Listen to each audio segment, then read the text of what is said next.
Hey, hello, ladies and gentlemen. This is Eddie Marcus again, spokesman and advocate of basic human rights for all people.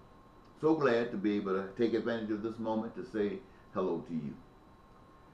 A couple of weeks ago, if I'm reminded correctly, there were people in Virginia walking with torchlights and in great numbers, and they exhibited and brought on a certain amount of fear amongst the people.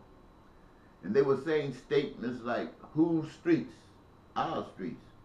Whose streets? Our streets. Whose streets? Our streets. Soil and blood. Soil and blood. And some other phrases they were using. But today, a catastrophe has occurred in the southern part of this country, down in Texas. Excuse me. Hurricane Harvey. And he's doing awful devastation in that area. Somehow I kind of believe that some of those same people, perhaps who were not in Virginia, but were in unison with them in the statements, were right there in Texas, in Houston. Like many of those other people, I'm sure they were going through the same changes and they needed the same support. They needed the same kind of help that was needed by everybody else. I'm convinced of this.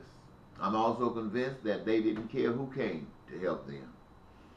Even Jews could come by to help relieve them from the pain and suffering that they were enduring or about to endure. Even blacks could probably come by and they would welcome and shake their hands. I don't believe they would turn any of them away. And as we look on our television sets, our social media, we can see the number of people that are helping. This thing is being dealt with by the support and help of one another. Sure, you got the establishment out there. You got the police. You got the fire department. You got the military. You got all of the resources that you can possibly get available out there. And when I say resources that you can possibly, I'm talking about the ones that get paid. On the other hand, you got as many people out there volunteering as they do people who are getting paid. They're not asking for payment. In fact, the only thing that I heard kind of negative about this thing so far is the one who's trying to rob you. And who's the one that's trying to rob you? At a time when you need support, not just from your neighbors, you need support from everybody. And who's the ones out there trying to rob you? The gas company. These people are going through all kinds of problems. If they even got a car. If it'll even drive. If they can find some place to rest their kids at. And here comes the fact, well, the gas prices are going up. You say, why are the gas prices going up? A gallon of gas is still a gallon of gas, and then they say stuff like supply and demand. Supply and demand. So what does that mean? Does that mean that now only the people who got the money, who can afford to pay the high prices, can get the gas? Then that kind of discriminates, right? Because not everybody in this country can make those high dollars. Not everybody in this country, or even in Texas, can be able to meet those adjusted prices. Now, why are those prices adjusted?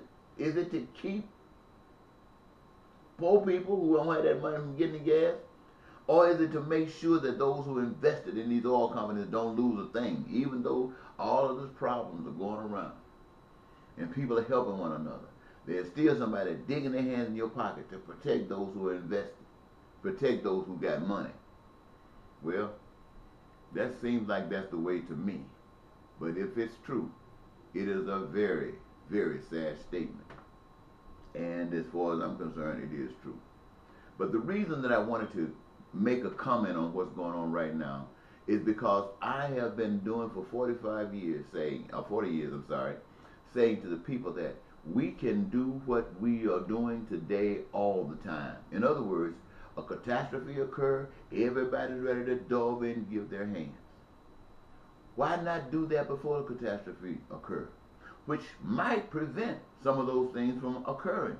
or putting us in a position to deal with them after they do occur. We're talking about budgets. We don't want to raise the budget.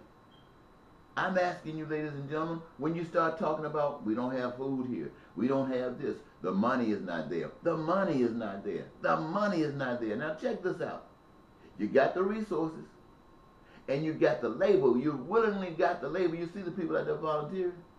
What would they do if it was a way of life that would benefit them, their peace and their prosperity and their joy? The money isn't there. Isn't that stupid? The money isn't there. If the money was there, we could do it. Take the money out and let that not be a foil. It's easy for me to say that. You know, I have suffered, not as much as a lot of people, but I have suffered intentionally just to be able to see if I could come up with ideals that would meet these areas where I suffer, but other folks suffer as well. To see if I could come up with ideas. You know, if you don't feel the pain, it's easy for you to just write other folks off. I heard Cruz and those guys were writing off when other hurricanes or others were in need, saying, no, we're not going to fund this. We're not going to fund this amount. And now that Texas is in that same situation and needing those same kinds of funds, are these people who didn't sign for others expecting those others to sign for them? Now, the question should be, how in the world did this come to that? It should have never been a problem. The reason that is a problem, ladies and gentlemen, I'm going to say this. You talk about Osteen not opening up his church. Now, you would think that when the situation merited, the church would have been one of the first places that people knew they could come to, not even have to ask. You know those doors would be open. In fact, you might just walk in and just start crowding and crowding. Why? Because you need shelter. And if anybody's going to help you, who is going to help you if God doesn't? And the church is supposed to represent God. So you know, God is not the last resort that you go to after everybody else is crowded out. Now you go to God. God is the first refuge that you take. The first. I mean, that's what I teach. That's what I trust in. That's what I know will work. And yet it seems to be the last thing that people want to turn to. Oh, yeah, they'll give the churches money as the church is playing games. And as long as everybody want to pretend like they're on the up and right. And I don't just want to be sounding negative, ladies and gentlemen, but this stuff is absolutely true, and this stuff has got to be dealt with. What's happening in Texas? What if it happens in Louisiana? What if it happens in Mississippi? What if it happens in Georgia? What if it happens in Alabama? All at the same time. You're going to have to break the rules of life that you've been living. You're going to make a change. You're going to almost make that change overnight. So don't be waiting around. Don't wait around till hell comes and start choking you and burning you up and start running saying, help, help, help. And somebody might tell you there are no funds available, even while they themselves run for help. So I say to you, as spokesman and advocate for basic human rights for all people, prepare and fix yourself right now. And don't fix yourself according to what Republicans say, or according to what Democrats say, or what a male say, or a woman say, or this state say, or another state say. All of them are biased. All of them are biased. None is better than the other. I don't care how much money they got or how much money they don't have. They are all biased. And the only way to escape that biasness, the only way to be legitimate in this effort, in this type of effort, is to focus on God. God being the parent of every individual on this person of this earth and the owner of this house earth. And by being the parent of everybody on this earth, then he's concerned about everybody on this earth. And only that plan will work for everybody on this earth, not a Democratic plan, a Republican plan, a white man plan, a black man plan, a American plan, or some other plan. None of that junk will work. It's nothing but junk, ladies and gentlemen. Junk, junk, junk.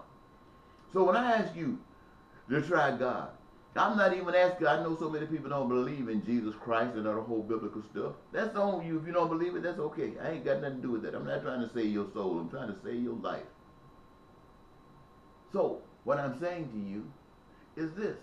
There's only one way that works for you, works for me, works for Jews, works for Nazis, works for the Ku Klux Klans, works for the Black Panthers, works for the blacks and the white Panthers, and that's God's plan. And it is to address your needs that you might have peace, prosperity, and joy in this life. Which basically means aside from the body and the organs that you have been given and the oxygen that you have been given to assist, you also need food, clothing, shelter, education, health care. And the way to meet these needs is to put everybody to work at a job of their own choosing. And the rewards come through the housing, the food, and the clothing, and the shelter, and the education that they get. And they get it by indulging themselves in that area that is beautiful to them, doing it. Worried about no money. See, when you start talking about money, then Donald Trump can make a monkey out of you. Wall Street can make a monkey out of you. All distilleries can make a monkey out of you. Everybody in business can make a monkey out of you. So I tell you, ladies and gentlemen, you better wake up. You better wake up. Because I will not be around here telling you about it all the time. Right now, I'm at an age where I shouldn't have been here anyway, except by the blessings of the Almighty Master. But I can have a heart attack or a stroke anytime. I'm a black man. You know we have strokes. You know we have heart attacks. These things occur because you know the reasons why. And yet, I feel a lot of these symptoms all the time. But I can't find no other way to tell you any more real than what I've just shared with you. So the choice is yours, ladies and gentlemen. You better wake up. You better make a move before it's too late. Better make a move before it's too late. Bye-bye.